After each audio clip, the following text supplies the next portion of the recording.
Hi Doulas, part 3 of inductions, because there's lots to say about this. And today is probably a little bit less about inductions and a little bit more about how do we help our clients negotiate things when their birth is starting to look like a bit of a departure from what they originally hoped for. How can we help them to still have and feel like they've had a really amazing birth experience, even if it doesn't exactly go how they had hoped?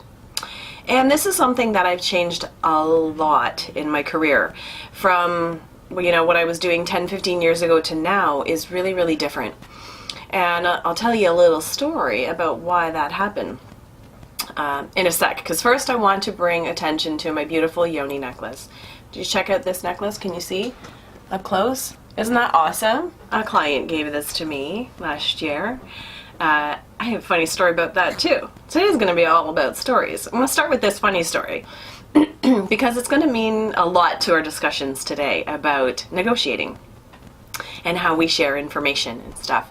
So I had a client who was actually really interesting family where the birthing person and their partner were not the same totally philosophically.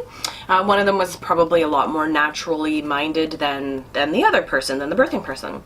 And so when it comes to understanding our clients, what I think makes for a really great doula is when we can be a little bit of a chameleon. You know, I know there's something to be said for finding your target market and working with the people that are a good fit for you, and I totally agree.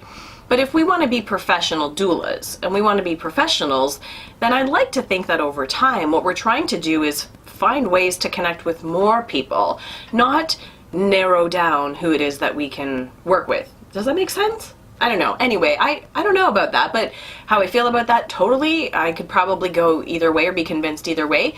I'd love your comments in the feedback section on that question. But anyhow, so when it comes to working with clients, I try to figure out where their philosophies lie. What is their personality? And I try to meet them where they're at.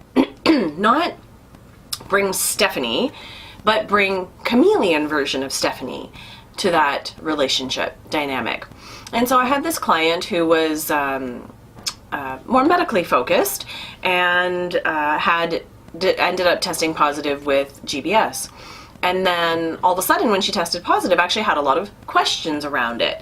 And so we had spent a lot of time prenatally discussing some different scenarios around, you know, bag of waters breaking, not breaking, and what everything meant.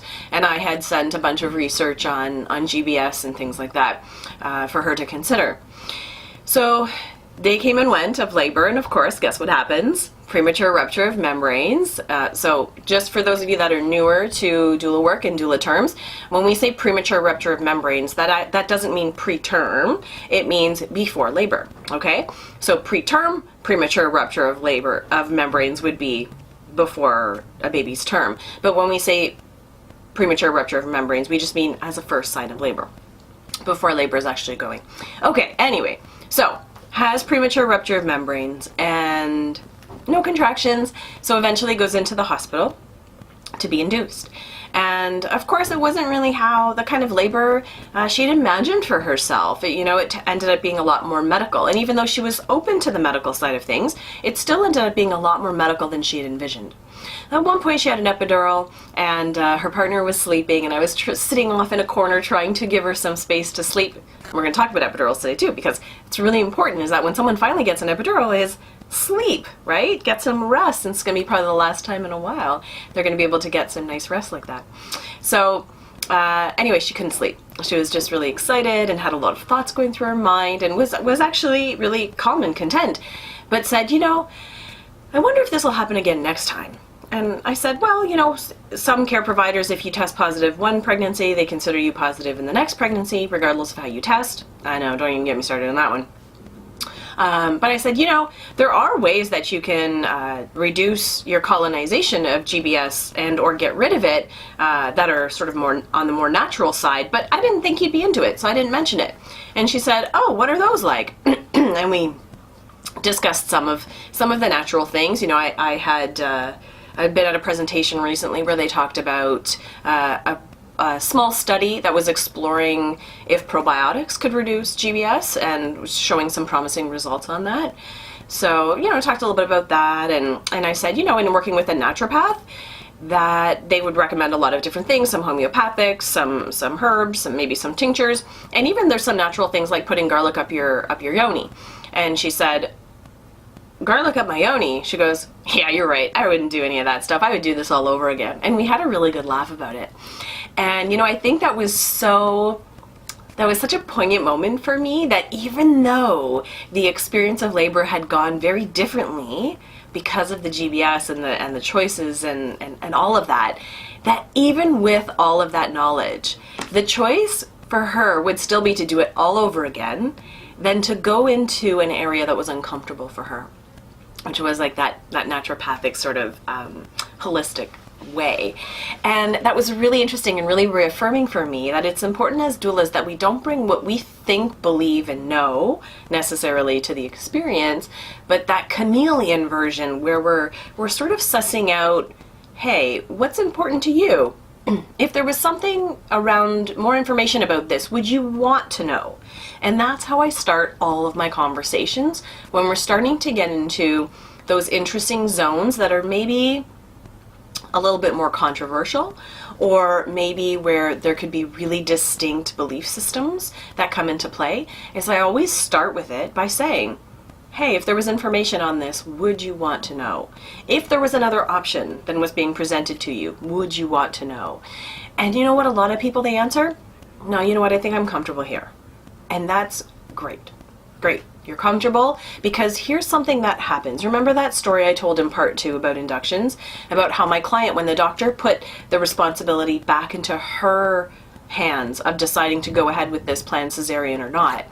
Remember that story? And my client had been so upset about the cesarean until it was her decision. And as soon as it was her decision, she was like, whoa, okay, yes, I do want this, even though she thought she didn't.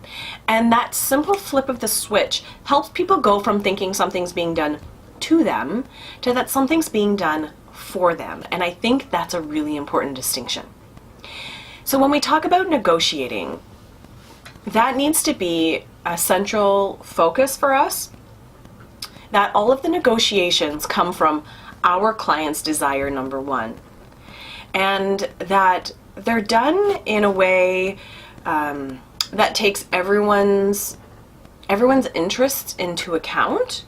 I don't know, I'm going to explain that a little bit more, because sometimes there's opposing viewpoints on something when it comes to negotiations. And there's different levels of comfort, and that could be from the care provider, from us, and of course from our client. So we want to encourage negotiations in a way that feels good for our client, and that's going to be palatable for everyone involved. And when it's not, then what do we do? So there's a lot for us to unpack and explore in today's session. So let's dive in. Okay, so when it comes to negotiating wishes, and I find that this is something that comes up a lot in with regards to inductions, because it's often something that people were hoping to avoid. And so it sometimes begins with, oh no, my doctor's saying I have to be induced and I don't want to be. And as a doula, I think that's a really interesting place to be, to help to facilitate that scenario, because it's tricky.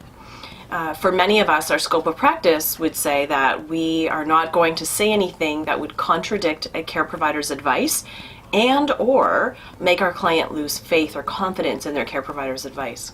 So what do you do when a care provider gives a reason for an induction that you know goes against clinical practice guidelines? Then what? And I think this is one of those places where we can ask that question. Would you like to explore some reasons for inductions that are in line with current clinical practice guidelines? What do you mean by that? Maybe your client says, well, what does that mean?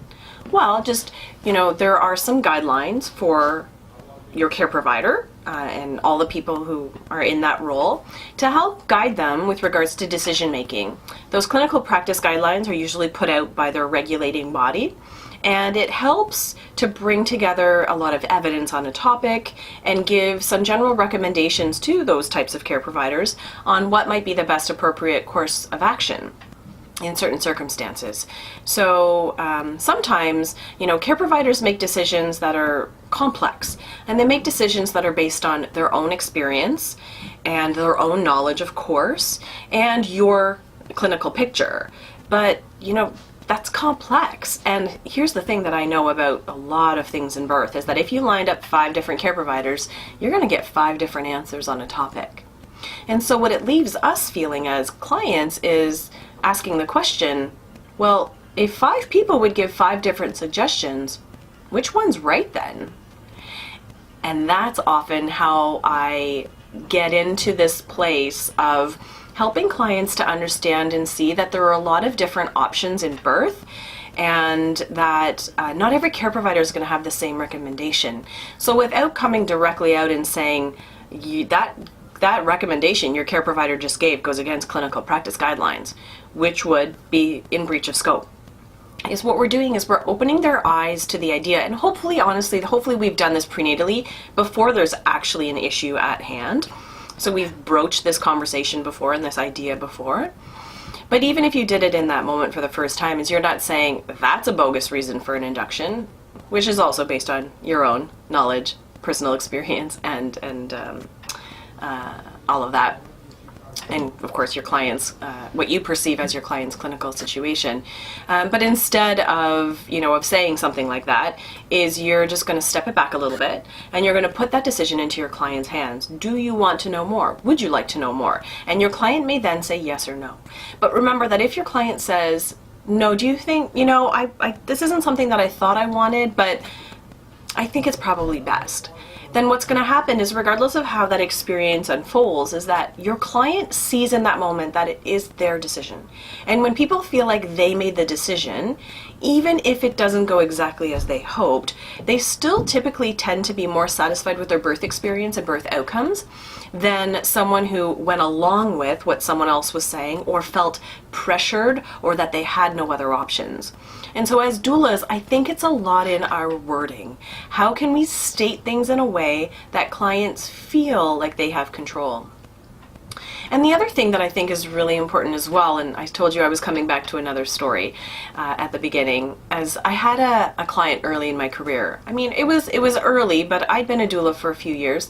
I think I was probably around birth number 50 or so, somewhere in around there. And the client was upset with me after the birth and felt that I hadn't been a good doula to her. And and in exploring everything that had happened, this was a client who was very, very, very firm in her position that if she got an epidural, she would feel like a failure. And that was something that she had said on her way out at the very last prenatal appointment. And I should have unpacked that. I actually was partnered with another doula at the time, and it was the other doula that did that prenatal appointment, and we should have unpacked that more. And the reason for that is that, of course, what happened is the client ended up getting an epidural and felt really, really upset and disappointed about the epidural, and had hired the doulas to save her and prevent her from getting an epidural. And so when we failed in that quest, of course it was our fault. And in looking back at the whole scenario around that birth, there was a lot of psychological stuff that we probably could have unpacked and that we didn't know, or we weren't experienced, or whatever the situation was. We just didn't do it. And that made me really sad. It made me really, really sad to have a client that wasn't happy with my level of support, because I had spent 20 hours giving everything that I had in that scenario. And I'm telling you, I actually didn't sleep for a few days. I was just so hurt. And it took a lot of my own unpacking in that experience, and working with other doulas and processing that, and doulas saying, Stef, like, let's talk about this. What did you do? And went through the whole experience, and they were like, well, what would you do differently? And honestly, there were a few things that I probably would have done differently, but nothing at the actual birth. What I really realized there was that it was prenatally that I need to work on some stuff. And I remember the doula saying to me, my doula partner saying to me, Stef, how many unhappy clients have you had? And I was like, none. And she said, don't you think 1 in 50 is kind of a good ratio? And, I had to accept that as a doula, that sometimes we are the target of disappointment. And as a doula trainer now, that's something that I talk a lot about. Sometimes when someone's looking at their birth experience and how it all unfolded, sometimes people feel like they need to place blame somewhere. And we're an unlikely target for that. Pardon me, I'm fighting off a cold. We're an unlikely target for that, but it will happen from time to time. And so how do you deal with that? How do you cope with that?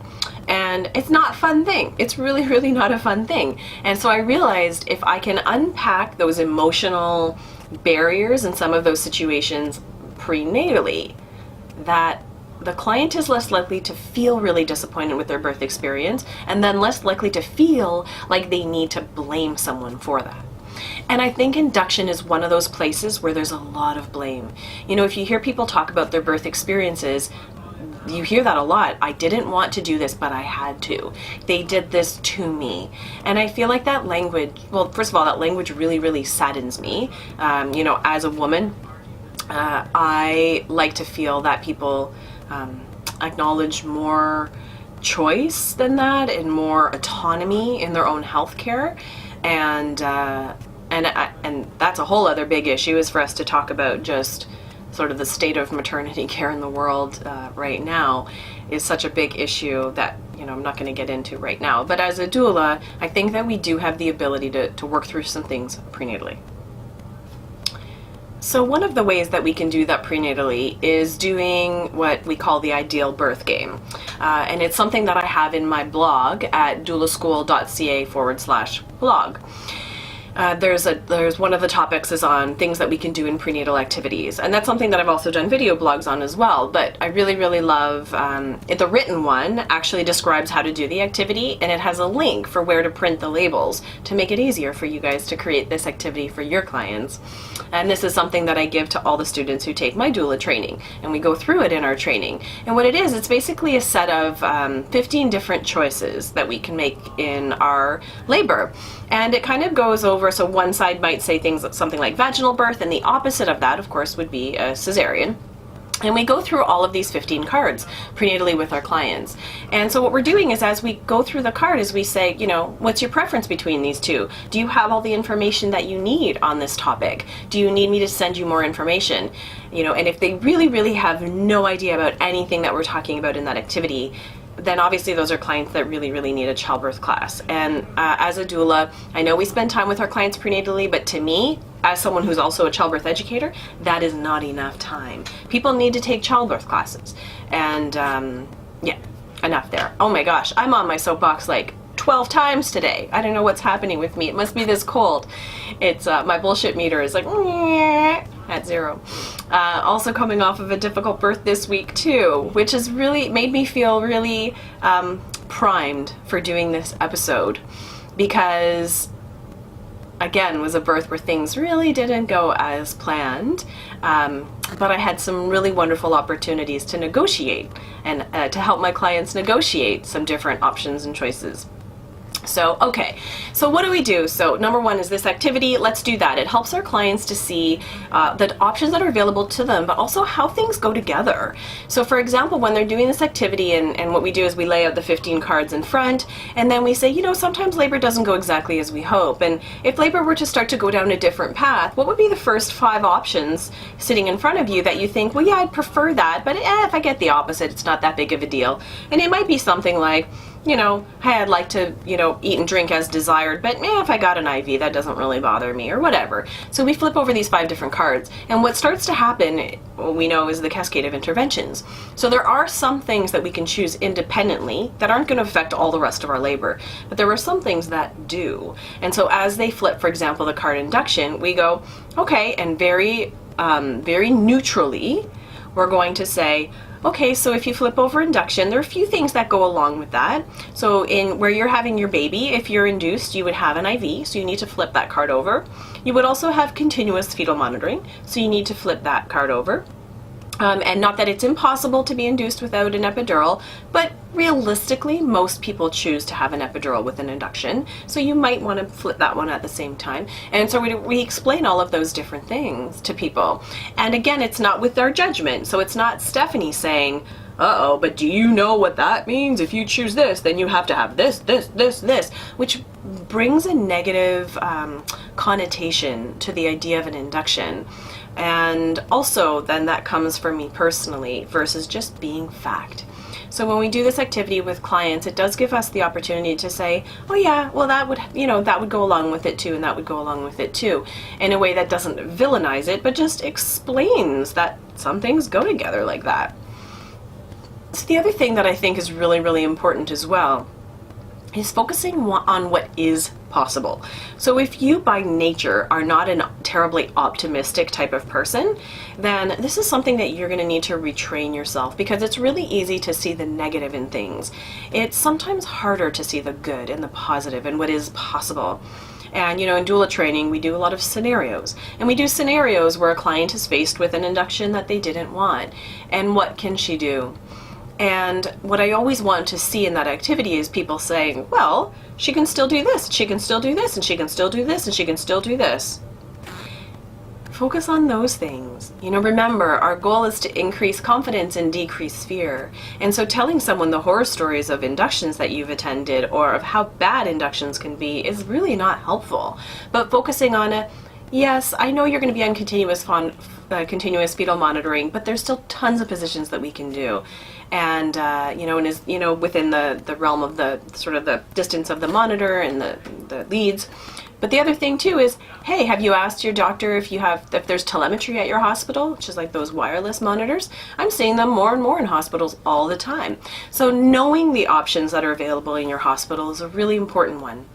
And last time we talked a little bit about what continuous fetal monitoring means, and that maybe it doesn't mean 100%, maybe it's 90% or 80%. What does that mean? And then I think what's really, really important is understanding as a doula that we are all on the same team here. We are all working to serve this client. Yes, we might have different goals. Maybe a care provider's goal is to keep a mother and baby alive. Maybe it's to keep them as healthy as they know to do. Maybe, and often not, is the primary focus someone's emotional and mental health well-being. And that is our focus, right? That is our focus. Our job is not to worry about someone being alive. That's someone else's responsibility. And that's why I've maintained this job, my entire, better part of my entire adult life, is that I love that. For years I thought I'd become a midwife, and I know probably a lot of you are thinking you might do that too. But what I loved, this one birth particular, was sealed the deal for me that this role was for me, because I don't have to worry about the medical duties, and I really, really love that. And I think everyone deserves to have, that someone who's there in that capacity. So how do we work with other people who might have different primary objectives? And I'm going to tell you a recent example that I had was. A client of mine had gotten an epidural on the early-ish side, and labor actually took a really long time to get going. And then, amazingly, I don't know how or why, I like to pretend that I had something to do with it, because I came in at that point. And we tried a bunch of different things in some different positions and peanut ball, and went from 4 to 8 centimeters in a couple of hours. It was really, really amazing and beautiful. And then of course full dilation not too long after that too. And we start pushing and pushing, and my client seems to be pushing actually really well, looking at it, but we weren't getting a lot of descent. And of course, as a doula, what do we do in the pushing if things aren't really happening very quickly? Is we suggest alternative positions. Now here's the thing about alternative positions with epidurals. Sometimes people have a lot of sensation and they can do almost anything with an epidural, and sometimes they don't. And so in this particular case, although my client actually felt a lot of what was going on, had very little control or movement of her legs. And so doing things like hands and knees and squatting and more upright positions, which I have done many times with epidurals, and yes, I know sometimes nurses go along with that and sometimes they're not keen on that. I get that. I do know that. I'm lucky to have had a lot of nurses who were really open to that. In this particular case, that was not an option. There was just not enough sensation and mobility in the legs to do that. So I wanted to encourage maybe some side, because she was in a semi-recline. Of course, we all know that baby sometimes is hitting on that sacrum when we're in that position, and has to try to come up over the sacrum and under the pubic bone. And so it's not the best position when we have a baby that's not really descending. And so I said, which I say all the time, is like, hey, what would you guys think about maybe just going on to the side for a little bit? And the nurse said, no, we're not going to do that, because, then if I don't catch the baby's heart rate, then that's going to be a problem, and this is fine. And of course, that moment for me when things like that happen is like, ugh. And I really do need to take a minute to regroup. So first of all, you have to have a good poker face. Don't let your face show anything other than full acceptance. But what I do find myself doing is sometimes maybe I just need to look at the window for a second, and I need to take a breath quietly, and just a few breaths to myself, and allow my thoughts to clear and think, okay, just accept non-resistance in that moment. Non-resistance. What else can I do? What else can I try? And when you can do that, instead of getting automatically into that us versus them mindset and mentality, is what can often happen is you'll come up with other creative solutions. And so for me, it was rebozo, and sort of like that tug of war kind of thing where the client's pulling towards them and you're holding the rebozo. And so I tried that, and I tried a couple of other things, and then at one point the nurse said, you know what, we're just going to stop for a little bit. This isn't working, we're just going to stop. And so when the nurse did that, I was like, great, this is an opportunity for us to change positions. And so my client then rolled onto her side for a little bit while we weren't doing anything. And then of course what happened is when the nurse came back in, my client was already on her side, and my client then said, I'd like to try in this position. And the nurse was like, okay, because remember, one of the nurse's concerns was the heart rate. Well, the client was already on her side and the heart rate was still catching no problem. So that gave us that opportunity to then try again. And we did that for a little while, and still no progress. And obviously I've been doing this for a really long time, and there's a lot of things that I've seen and I've learned from other midwives and nurses. And there's this one technique that I learned over a decade ago, where when we're not seeing a lot of descent, to get someone into a lithotomy position. So remember, lithotomy is like flat on your back, and it's very, very counterintuitive, isn't it? When a baby's stuck, we often think, and what we're trained and taught is get someone upright. Well, when we have an epidural in place, sometimes we're limited with that. So what do we do? So in this scenario, so lithotomy, so you put them back in, I don't know if you guys know sort of the position for shoulder dystocia, that's what they do as well. So they lay the bed completely flat, and they bring the knees all the way up to, oh look, you're seeing my sneakers now, my dirty sneakers, and my jeans that I didn't think anyone was going to see, because you're only going to see from here to here. Anyhow, you put your knees sort of like as far back as they go, obviously being cautious with an epidural in place that we're not over torquing sort of that, the hip joint, but as far open, flat on the back, 3 contractions like that, come back up into whatever position was working before. And I don't know why, I guess it's the shifting of the pelvis and all of that good stuff that happens in there. I call it voodoo magic when I don't understand something perfectly. But we come back up, and typically we see some descent. The baby gets unstuck from wherever they were stuck. It's exactly what happened in this scenario. So the fact that I said to the nurse, like, hey, would you be willing to try this trick that I learned? It works like 9 times out of 10. And she's like, what is it? And it was kind of like, oh, you doulas and your crazy ideas, what is it? But she said yes. Because she's like, well, I can't see what the harm would be. Amazing. And I really felt, because I had been more respectful the first time when the nurse said, no, we're just going to stay put where we are and what we're doing. And then I responded, okay. And I just came up with another creative solution. That was a moment where that birth could have gone either way. That moment, if I had shown any signs of frustration with that comment or restriction, that would have been the dividing point in the path, right? That would have been the point where they felt like, oh, these doulas, and they don't listen to what what we're trying to do, and you kind of, you've seen it, you've had that before. But instead, it became a non-issue of a moment. The path continued on as it had been going. And I really kind of felt like, because of the respect of that moment, she was a little bit more open down the road, an hour later, to try something different, especially given that the client was still not progressing.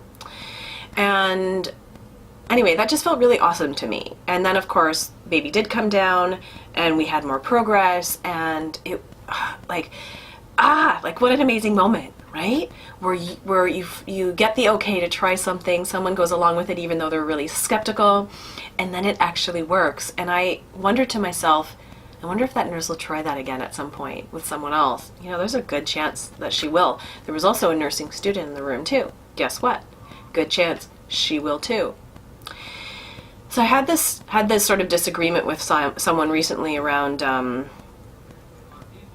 doulas and the language, and being the language we use, but being an activist. And listen, I consider myself an activist, but the way that I do activism now is really different than the way that I used to do activism. Now, I am a Trojan horse. I am coming in stealthily from the inside, and I'm going to make change from the inside out. I've done my work at boardroom tables, and I continue to do the work at boardroom tables.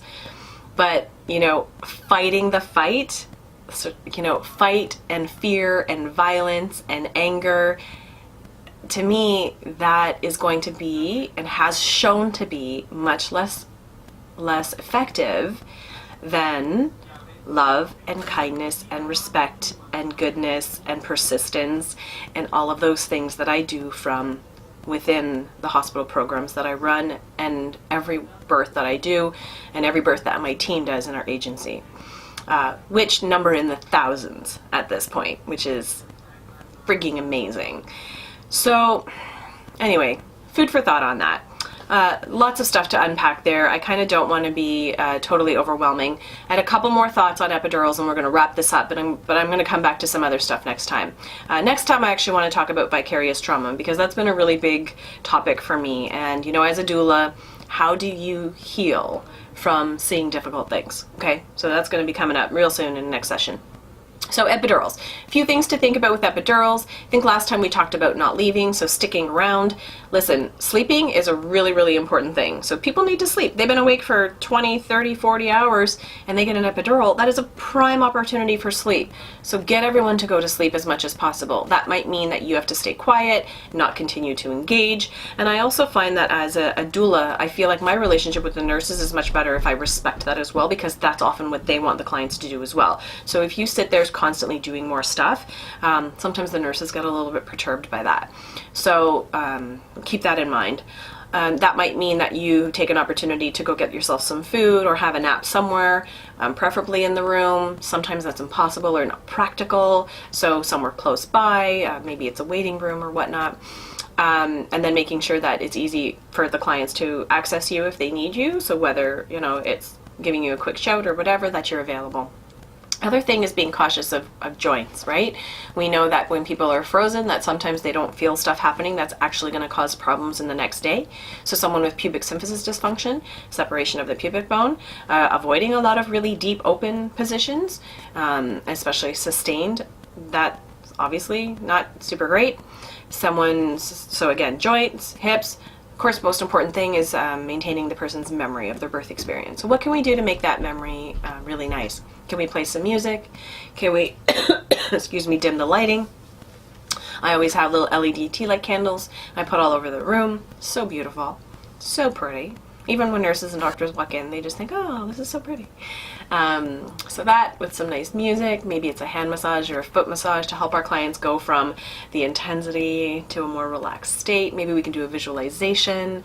I mean, guys, come on, be creative. There's a million things that we can do during epidurals. So I see this all the time. Doulas say, I don't know what to do with epidurals. Lots of stuff. Think harder. Think harder. And of course, just your presence is really, really key and important to the whole thing. All right, so I think that's all I'm going to say today. I am wishing you guys a really wonderful week, and please subscribe, to the channel. It's really, really helpful to have more subscribers. So thanks for that. And I'll see you guys all next time. Bye.